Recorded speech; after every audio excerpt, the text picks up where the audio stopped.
O século XVI teve como uma de suas manifestações mais profundas o processo de reformas religiosas responsável por quebrar o monopólio exercido pela Igreja Católica na Europa e pelo advento de uma série de novas religiões que, embora cristãs, fugiam aos dogmas e ao poder imposto por Roma, as chamadas religiões protestantes. Vamos voltar para a Europa medieval, vamos voltar para a Baixa Idade Média, vamos voltar para o fim do feudalismo.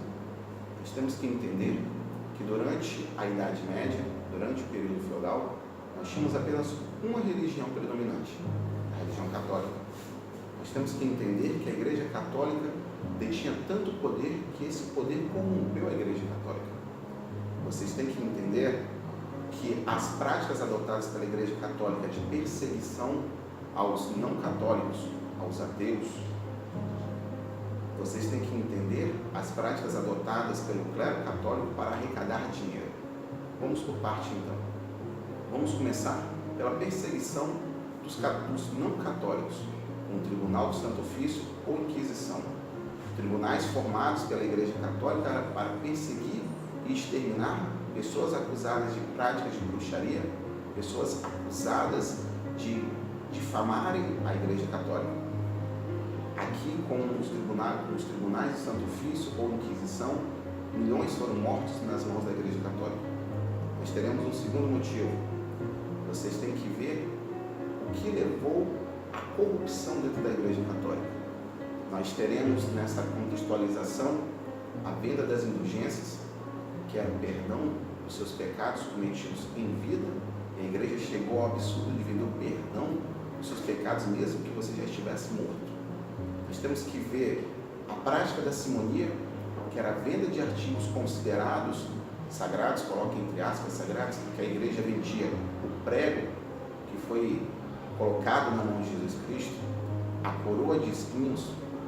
Nós temos que entender que o que a Igreja Católica pregava, ela não realizava.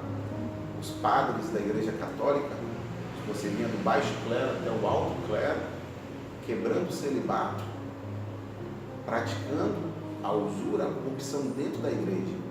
Todos esses motivos, venda de indulgências, prática da simonia, quebra do celibato, corrupção dentro da igreja, tudo isso levou Martinho Lutero, em 1517, a levar a fazer uma reforma dentro da igreja. Mas o mais importante que nós iremos frisar nesses 3 tópicos que nós estaremos vendo à frente: Lutero não queria criar uma nova religião, ele apenas queria melhorar a Igreja Católica. O conceito de reforma é ainda mais antigo que o de renascença. A história da Igreja, na Idade Média, é uma sequência de reformas suscitadas por papas, concílios, fundadores de ordens que procuravam conduzi-la à pureza primitiva, eliminando os abusos causados pela presença do clero da época. Poucos espíritos tinham ousado abandonar o seio da Igreja a fim de perseguir esse ideal. A revolta de Lutero deu o sinal de um movimento que repercutiu em toda a Europa Ocidental. Estaremos vendo nesse segundo bloco Martinho Lutero, um monge da Igreja Católica, ou um padre da Igreja Católica que pertencia à Irmandade dos Agostinianos. Os agostinianos que abdicam de todas as riquezas mundanas para viver em prol das pessoas mais humildes. Vamos ver o que Martinho Lutero atacou e o que Martinho Lutero defendia. Estaremos vendo nesse segundo bloco também a Igreja Católica nesse exato momento e o seu comandante, o seu Papa. E nós estaremos concluindo com essas visões para o nosso terceiro bloco. Como eu já acabei de dizer, Martinho Lutero era um monge católico da Irmandade dos Agostinianos que realizou duros ataques à Igreja Católica. Abre aspas, ele atacou a estrutura da Igreja Católica, não a fé cristã. Lutero, ele atacava, como nós vimos no primeiro bloco, a corrupção dentro da Igreja Católica, principalmente a venda das indulgências, a prática da simonia, a quebra do celibato. Vocês têm que entender que Lutero, ele em nenhum momento queria criar uma nova religião, ele queria reformular a Igreja Católica. Lutero, ele em 1517 cria um artigo, um livro, ou melhor, 95 teses, Católica, nesse exato momento, era comandada pelo Papa Leão X, que estava realizando várias reformas urbanas na cidade de Roma. Para realizar essas reformas, essas construções, o Papa Leão X necessitava de dinheiro. Dinheiro esse que a Igreja Católica não possuía.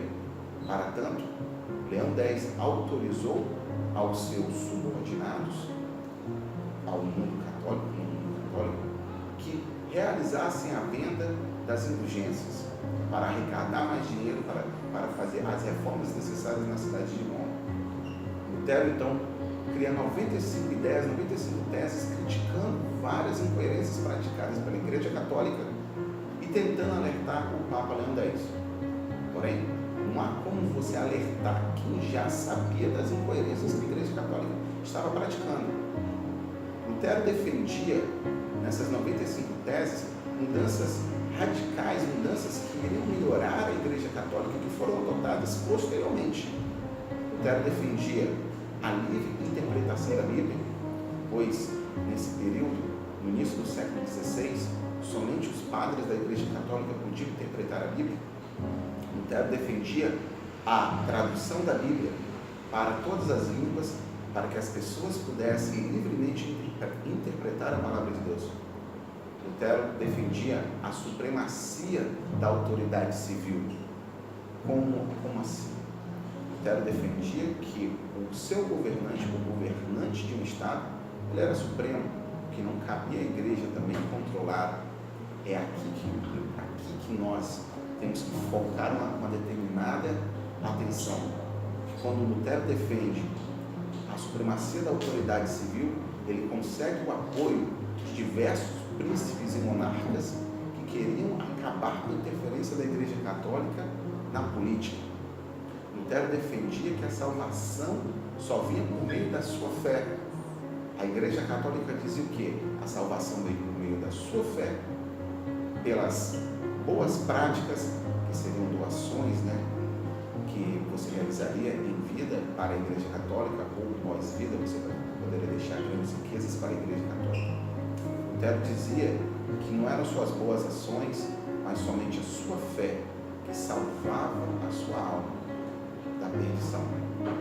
Essas críticas à Igreja Católica levaram ao Papa Leão X a excomungar, expulsar Lutero da Igreja Católica, porque Lutero não voltou atrás nas suas ideias, Lutero não voltou atrás nas 95 teses. A Reforma Protestante foi, por seu significado e repercussões, um dos acontecimentos mais importantes da época, produzindo efeitos que escaparam às fronteiras dos debates eruditos, atingindo profundamente a economia, a arte e as demais manifestações culturais e de pensamentos da Europa Ocidental. É de extrema importância nós observarmos o primeiro desdobramento das 95 teses. A recusa de Lutero em voltar atrás na sua palavra o fez ser excomungado, expulso da Igreja Católica pelo Papa Leão X. Aqui, o Papa Leão X irá se unir com o imperador germânico Carlos V, o qual irão perseguir Lutero em território alemão. Porém, Lutero terá apoio de diversos príncipes germânicos para continuar a pregar suas ideias e, principalmente, traduzir a Bíblia do latim para o alemão. Aqui nós teremos o nascimento da Liga de Esmalcada, representada por diversos príncipes germânicos que protegiam Lutero. Essa liga terá sua primeira vitória um pouco mais à frente, em 1530, quando surgirá a Confissão de Augsburgo, onde Carlos V dá o primeiro sinal de ceder às pressões dos reformistas ou luteranistas, como eram chamados os seguidores de Lutero, os adeptos das ideias luteranas. Após 1530, com a Confissão de Augsburgo, em 1555, a Liga de Esmalcada terá uma grande vitória, que será a Paz de Augsburgo, que será uma tolerância religiosa no território do Império, do Sacro Império Germânico. Aqui nós teremos o reconhecimento do Imperador Carlos V para a liberdade religiosa com a paz de Augsburgo para todos os luteranos em seu império. Porém, a paz de Augsburgo abre precedentes não só para a Alemanha, mas sim para todo o mundo europeu. Porque a partir da paz de Augsburgo e a partir de 1517, com Lutero, 20, 30, nós teremos o nascimento de 3 novas religiões no mundo europeu. Essas 3 novas religiões que iriam seguir o cristianismo. Nós teremos o luteranismo, que nasce na Alemanha com Martinho Lutero. Nós teremos, como consequência da paz de Augsburgo, o surgimento também do calvinismo, com João Calvino, inicialmente na França, mas sendo expulso da França e indo abrigar-se na Suíça. Nós teremos o surgimento na Inglaterra do anglicanismo, por Henrique VIII, e como os senhores e as senhoras viram com os professores, ou com o professor de vocês, cada uma dessas 3 novas religiões que surgiram com um interesse particular. Lutero querendo reformar a Igreja Católica, Calvino querendo abarcar a burguesia, a alta burguesia, e você tem um motivo mais fútil, entre aspas, que será o de Henrique VIII, ao criar o anglicanismo, pois o Papa se recusava a realizar o seu divórcio com Catarina de Aragão, pois ela não conseguia lhe dar um filho homem. Mas o importante disso tudo é o quê? É o surgimento dessas 3 novas religiões que irão enfraquecer o poder da Igreja Católica. A Igreja Católica, que durante todo o período medieval foi unânime, detentora de todo o poder, de toda a verdade cristã, já no início do século XVI, sofre 3 grandes derrotas, com o luteranismo, o calvinismo e o anglicanismo, que irão suprimir, diminuir o poder da Igreja Católica. A Igreja Católica tentará em vão fazer a contra-reforma para barrar o avanço protestante, mas a Igreja em si não mais conseguirá controlar o avanço protestante. Foi um prazer estar com vocês. Até a próxima. O luteranismo não pôde conservar o caráter universal dos primeiros tempos. Tornou-se, sobretudo, alemão. Da Alemanha conquistou os reinos escandinavos pouco povoados e também a Boêmia, a Hungria, a Transilvânia e Lituânia. Em 1542, havia estabelecido um acordo com os irmãos boêmios, mas se chocava com a resistência dos católicos ou era suplantado pelo calvinismo. A Igreja Luterana, na verdade, ela continua tendo, ela prega e vive e ensina exatamente as mesmas questões que Lutero deixou registrado, inclusive, nos seus livros principais, que ele escreveu a partir do seu estudo da Palavra de Deus, da Bíblia. Ele traduziu a Bíblia inteira, inclusive, para a língua alemã, que era a língua de então, né, para que as pessoas pudessem ter acesso.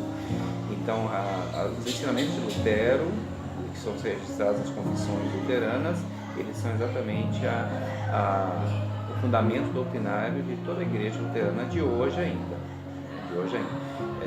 Claro que a igreja, a forma de ela proceder, essas questões de linguagem, de culto, de adaptação a um mundo moderno de comunicação religiosa, também se fazem presente, mas a base doutrinária, os ensinos, são exatamente aqueles mesmos ensinos emanados desse movimento da reforma, que culminaram, inclusive, e culminou esse movimento na edição de vários livros onde estão registrados essa doutrina, esses ensinamentos, para os quais Lutero estava, então, questionando na igreja de então. Então, essa igreja, hoje a igreja evangélica luterana, ela está presente no mundo inteiro, né, em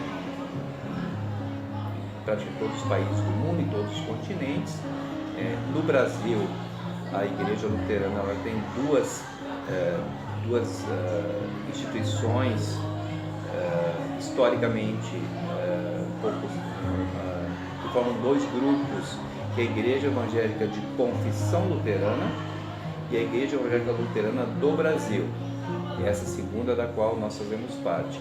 Essa apenas basicamente, do ponto de vista doutrinário, de ensino, a diferença são muito pequenas. O que difere fundamentalmente é o período de criação dessas igrejas. A Igreja Evangélica Luterana do Brasil, da qual eu sou um pastor, ela é criada, ela se constitui a partir da vinda de missionários americanos para o Brasil, e a Igreja Evangélica de Confissão Luterana no Brasil, ela é fundamentalmente a partir da vinda de missionários, de pastores alemães para o Brasil. Então, existem, na verdade, essas duas vertentes luteranas, essas duas igrejas luteranas, como instituições, digamos, de alguma forma assim, separadas juridicamente, né? Mas que têm basicamente os mesmos ensinos que nascem lá também no movimento da Reforma de Lutero.